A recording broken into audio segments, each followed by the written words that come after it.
Hello friends, रवी रोज चॅनलमध्ये आपले स्वागत आहे. सर्वात आधी तर माझ्याकडून सर्वांना ॲडव्हान्समध्ये शुभ दीपावली. दीपावलीच्या तुम्हाला हार्दिक शुभेच्छा. आणि आता आपण फरसाण बनवणार आहोत. मी मुरमुऱ्यांचा चिवडा बनवलेला आहे. ती रेसिपी मी तुम्हाला शेअर करणार आहे. त्याआधी तुम्ही माझ्या चॅनलला सबस्क्राईब करा, व्हिडिओजला लाईक करा आणि बेल आयकॉनवर प्रेस करा, जेणेकरून माझे व्हिडिओज आले की तुम्हाला नोटिफिकेशन येईल. मी तुम्हाला खूप अशा महत्त्वाच्या टिप्स देणार आहे, त्यामुळे व्हिडिओ थोडा लांब गेला आहे, पण तुम्ही टिप्स स्किप करू नका. हे बघा, मी इथं आता कढई ठेवलेली आहे. आपल्याला पूर्ण तळणाची तयारी करायची आहे, त्यामुळे मी इथं कढई ठेवलेली आहे आणि चाळणीच्या मापानुसार मी तेल टाकलेलं आहे. जवळजवळ चिवड्याला मला इथं अर्धा किलो तेल लागलेलं आहे. आता आपण पुढची तयारी करूया. तेल चांगलं तापू द्यायचं आहे. बघा, इथे जवळजवळ 8 ते 9 काड्या मी कढीपत्ता मी घेतलेला आहे. तसेच 1 प्लेट भरीन एवढी कोथिंबीर मी आधीच स्वच्छ धुवून बारीक चिरून ठेवलेली आहे. आणि जवळजवळ पावभर मिरच्या मी इथे घेतलेल्या आहे. तुम्हाला जर तिखट असा चिवडा हवा असेल तर तुम्ही त्याच्यामध्ये अजून मिरच्या ॲड करू शकतात. 1 कटोराभर मी इथं मक्याचे पापडी घेतलेले आहे. तसेच जवळजवळ ह्या 2 वाट्यांचं माप घेऊन मी डाळ घेतलेली आहे, चणा डाळ. तसेच 1 वाटी इथं मी आपण साधे जे पोहे असतात खायचे, ते पोहे घेतलेले आहेत. 1च वाटी इथे मी हे पोहे घेतलेले आहेत. तसेच हा बघा, हा पातळ पोहा मी घेतलेला आहे, जसे यांना कागदी पोहे सुद्धा म्हटले जाते. 1 कटोराभर मी ते पोहे घेतलेले आहेत. त्याच्याने खूप छान असा चिवडा बनतो. इथं सुहानाचा मी चिवडा मसाला घेतलेला आहे. जवळजवळ अर्धी वाटी मी चिवडा मसाला घेतलेला आहे. इथं अर्धा ते पाऊण चमचा हिंग घेतलेला आहे. तसेच हळद 2 ते 2.5 चमचे हळद मी घेतलेले आहे. तसेच 2 चमचे धनेपूड आणि 1 चमचा लाल तिखट आणि अर्धा चमचा गरम मसाला घेतलेला आहे.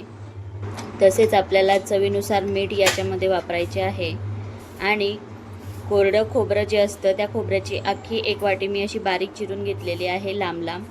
तसेच 1 वाटी शेंगदाणे घेतलेले आहे. तुम्हाला शेंगदाणे, मकईच्या पापड्या वगैरे तुमच्या हिशोबाने तुम्ही अजून जास्त ॲड करू शकतात, जशा तुम्हाला आवडतात तशा. इथं 1 वाटीभर मी लसणाच्या पाकळ्या शिलून घेतलेल्या आहेत.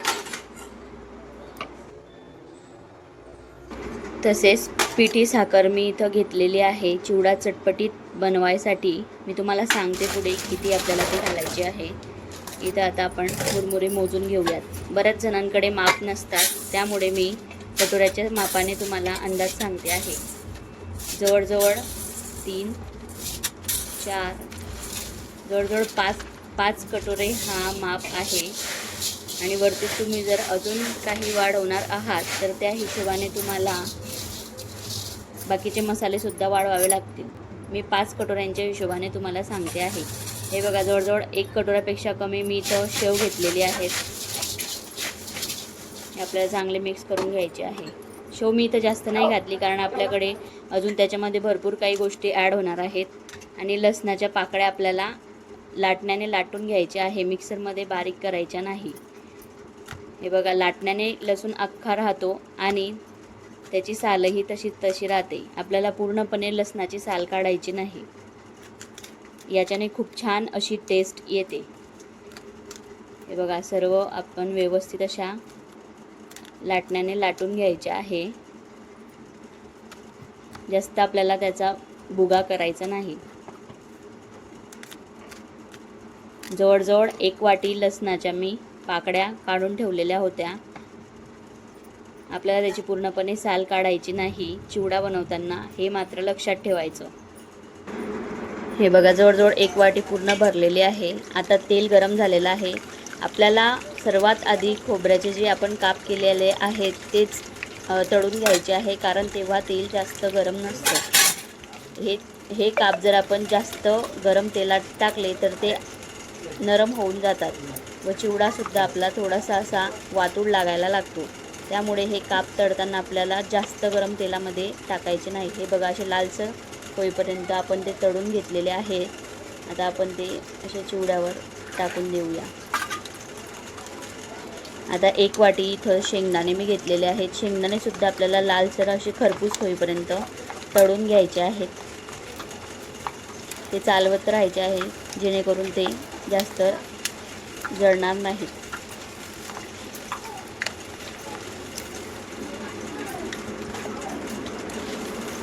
हे बघा मस्त असे शेंगदाणे आपले तळून झालेले आहेत. शेंगदाणे टाकल्यानंतर त्याच्यामध्ये मी ते एक वाटी पोहे घेतलेले होते. ते पोहे मी तळून घेतले. पोह्यांना जास्त वेळ लागत नाही, काही सेकंदात ते तळून होतात. हे पण आपण त्याच्यावर पसरवून देऊया. आपल्याला हे सर्व साहित्य असं पसरवतच टाकायचं आहे. आता आपण ही मक्याची पापडी तळून घेणार आहोत. पापडी तळताना व्यवस्थित थोडं थोडं करून तळायची, जेणेकरून काही पापड्या कच्च्या राहणार नाही.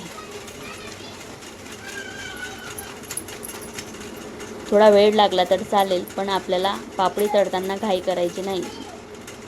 कारण आपण जर घाई केली तर त्या कच्च्या राहून जातात, पण नंतर मग चिवड्यामध्ये त्या चांगल्या लागत नाहीत.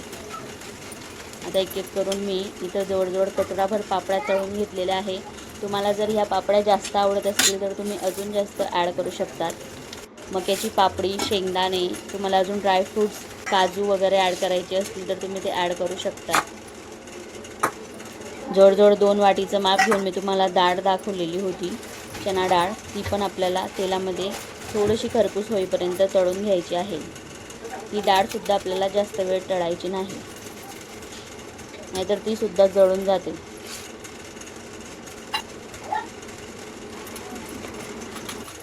डाळ पण आपली आता तळून झालेली आहे. मस्त अशी आपण मुरमुऱ्यांवर पसरवून देऊया. आता आपण कढीपत्ता टाकायचा आहे. कढीपत्ता पण आपल्याला थोडासा कुरकुरीत होईपर्यंत तळून घ्यायचा आहे. कढीपत्ता टाकताना आपल्याला एकदम गरम तेलात टाकायचा आहे, जेणेकरून तो कुरकुरीत होईल. बघा आता कढीपत्तासुद्धा आपला तळून झालेला आहे.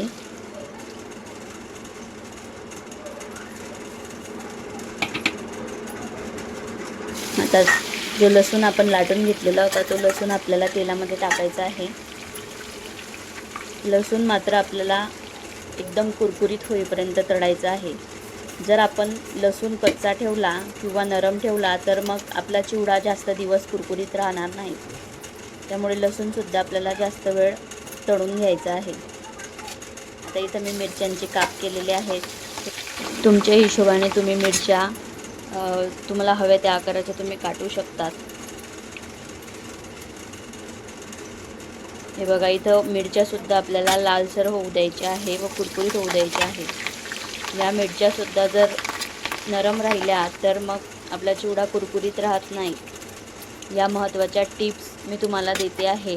त्या टिप्स वापरून जर तुम्ही लक्षात घेऊन जर तुम्ही चिवडा बनवला तर चिवडा संपेपर्यंत कुरकुरीत राहतो. बघा असं सर्व पसरवून घेतलेलं आहे. आता मी याच्यामध्ये कोथिंबीर घातलेली होती.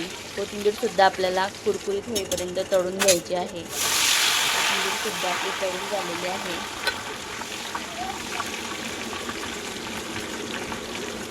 कोथिंबीर आपल्याला नरम राहू द्यायची नाही, ती अशी कुरकुरीत होईपर्यंत तळून घ्यायची. तेलामध्ये बुडबुड येणे बंद झाले म्हणजे कोथिंबीर तळून तयार झालेली आहे. आता आपण ते तेल साईडला ठेवलं आणि जे कागदी पोहे घेतलेले होते, तुम्ही म्हटलं असाल यांनी तर कागदी पोहे वापरलेच नाही, तर आपण ते पोहे अर्धा ते 1 मिनटं थोडंसं तेल घालून परतून घ्यायचे आहे. आपल्याला जास्त वेळ परतायचे नाही, कारण हे खूप पतले असतात, त्यामुळे मी त्यांना तेलात तळलेले नाही. आता त्याच्यात थोडीशी मी हळद टाकलेली आहे कलरसाठी आणि मी गॅस बंद करून दिलेला आहे, कारण कढई आपली तापलेली आहे. तर हे पोहे केव्हा वापरायचे हे सुद्धा मी तुम्हाला सांगेन. आता आपण चिवड्याला फोडणी देऊन झालेली आहे. आता त्याच्यात मसाले ॲड करणार आहोत. त्याच्यामध्ये मी जवळजवळ 2 ते 2.5 चमचे हळद टाकलेली आहे. मी तुम्हाला 5 कटोऱ्यांच्या मापानुसार मसाल्यांची मेजरमेंट सांगते आहे. एकदम परफेक्ट असा चिवडा आपला तयार होणार आहे. जवळजवळ 1 चमचा लाल तिखट आणि अर्धा चमचा गरम मसाला टाकलेला आहे. 2 चमचे धनेपूड मी घातलेले आहे. तसेच जवळजवळ 2 ते 3 चमचे इथं मी बारीक केलेली साखर म्हणजेच पिठी घालणार आहे. पिठी साखरेने चिवड्याला अजून छान अशी चटपटीत चव येते. पिठी साखर घालून आपली झालेली आहे। आता इथं मी सुहानाचा चिवडा मसाला घेतलेला आहे।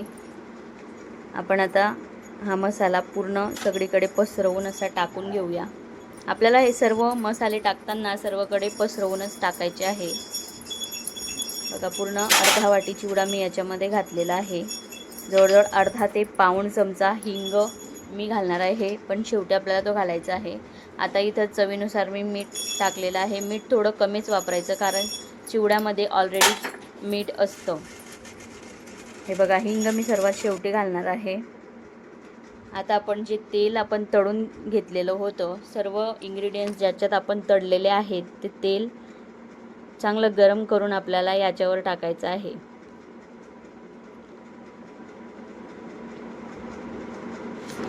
हे बघा, मी तुम्हाला तेल दाखवते। आपण जवळजवळ अर्धा किलो तेल, म्हणजेच मी तुम्हाला दाखवलं होतं की मी किती प्रमाणात तेल घेतलेलं आहे। जवळजवळ अर्ध तेल आपलं तळण्यामुळे जळून गेलेलं आहे। आता आपल्याला हे जे तेल आहे ना, ते या चिवड्यावर सर्वकडे पसरवून गरम करून टाकायचं आहे।